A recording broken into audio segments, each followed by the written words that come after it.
Hi everybody, this is Eric here with another Black History Moment video. Today we are spotlighting again on the military, and I'm going to talk about the 6888th Central Post Directory Battalion, also known as the 6888. And most people have already watched the Netflix Tyler Perry movie, and when I watched it, of course, I was shocked because I never heard of the 6888. And so I'm spotlighting on them today as part of Black history in the military. So let's dive in. So this picture is a bust of Charity Adams. She was the lieutenant who led the 6888. So let's just dive in. During World War II, sitting in aircraft hangars in Birmingham, England, were millions of undelivered pieces of mail and packages. Those U.S. service members in Europe took notice that no mail was being delivered, and Army officials reported that a lack of reliable mail was hurting morale. It was predicted that it would take 6 months to clear the backlog in England, but who was up to the task? In November of 1944, African American women, 824 enlisted and 31 officers, were recruited for the Women's Army Corps, the Army Service Forces, and the Army Air Forces to form the 6888 or the 6888th Central Postal Directory Battalion, or, as I just said, the 6888. The first and only all-female African-American battalion to be deployed overseas during World War II was organized into a headquarters company for administrative and service support and 4 postal directory companies, A, B, C, and D, commanded by either a captain or a first lieutenant.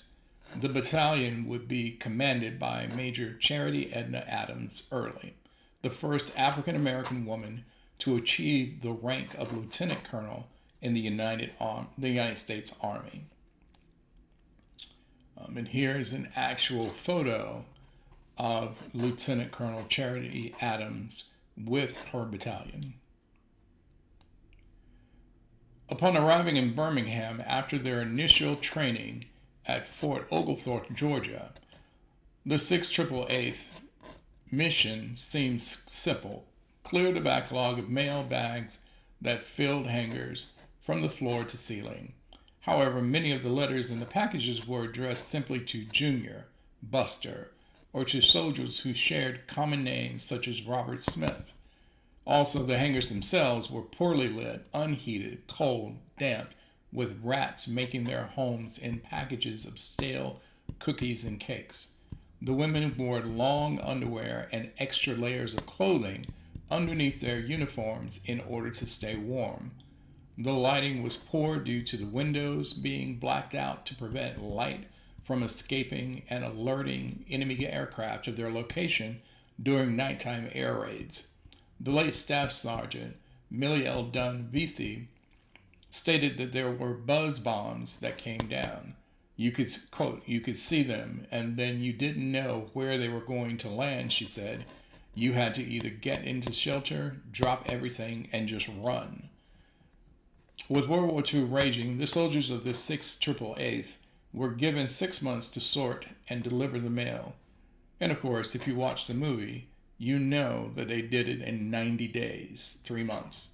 The women divided themselves into 3 8-hour shifts and worked 7 days a week to sort and redirect an average of 65,000 pieces of mail per day, totaling nearly 7 million pieces in Birmingham alone.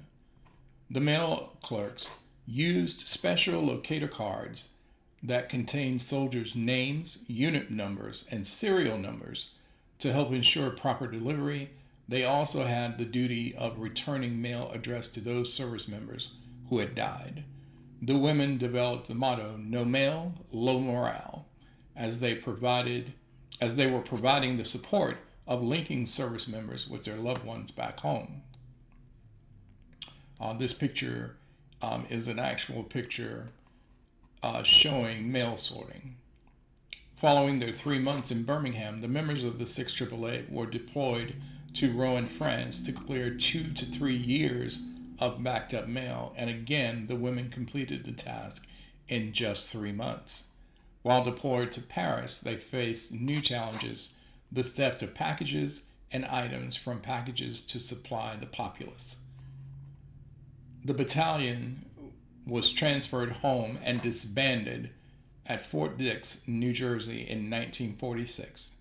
There was no ceremony, no parades, no public appreciation, and no official recognition for all of their accomplishments.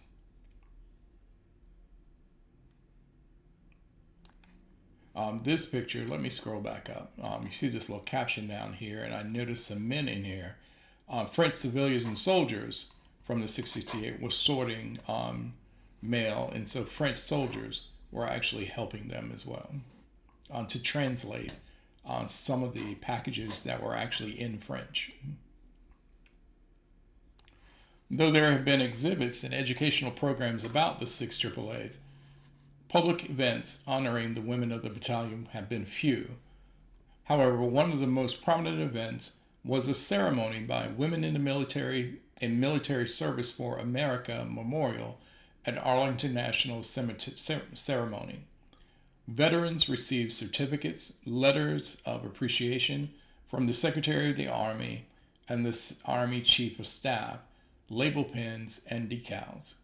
The most recent event to honor the 688 was the November 30th, 2018 dedication of a monument located at the Buffalo Soldier Commemorative Area on Fort Leavenworth, Kansas. 5 surviving members of the battalion attended: Private Maybelle Rutland Tanner Campbell, Private First Class Elizabeth Barker Johnson, Corporal Lena Derricott Bell King, Private Anna Mae Wilson Robertson, and Private First Class Dolores Ruddock. And here's the picture of those 5 veterans in front of the bust and monument to Charity Adams.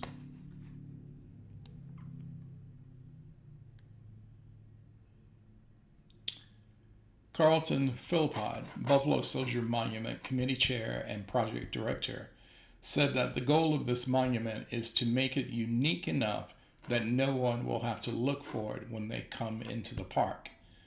With the names of 500 battalion members and a 25-inch bronze bust of its leader, Lieutenant Colonel Charity Adams Early, the monument is truly unique.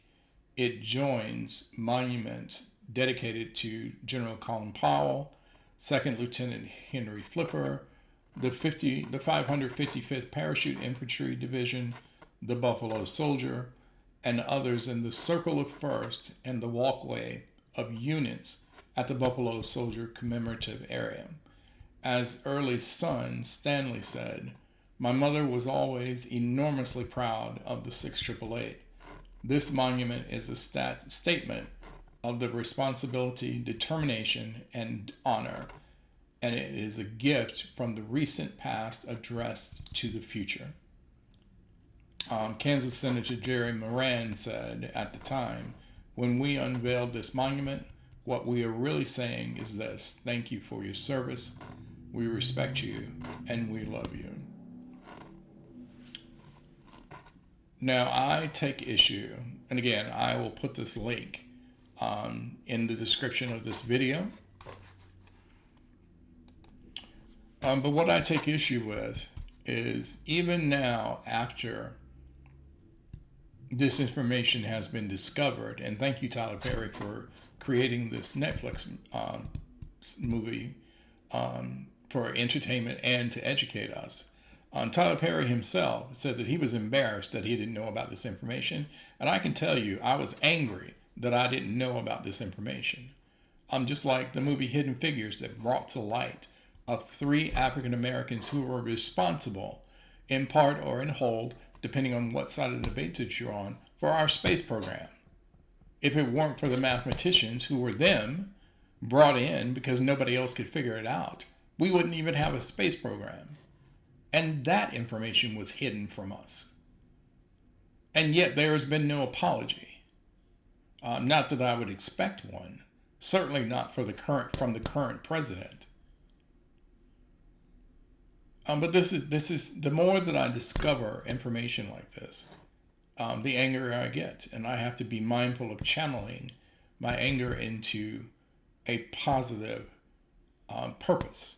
And that's one reason why I decided to do these videos. But I digress. But again, like and share this video so that other people will have a jump off point to start their journey of learning about the 688 and other African Americans in the military. And if they're in the military, so that they can be proud of their service, knowing that people who came before him did this. And so that will conclude today's Black History Moment video regarding the 688. We'll see you on the next video, and enjoy the rest of your day.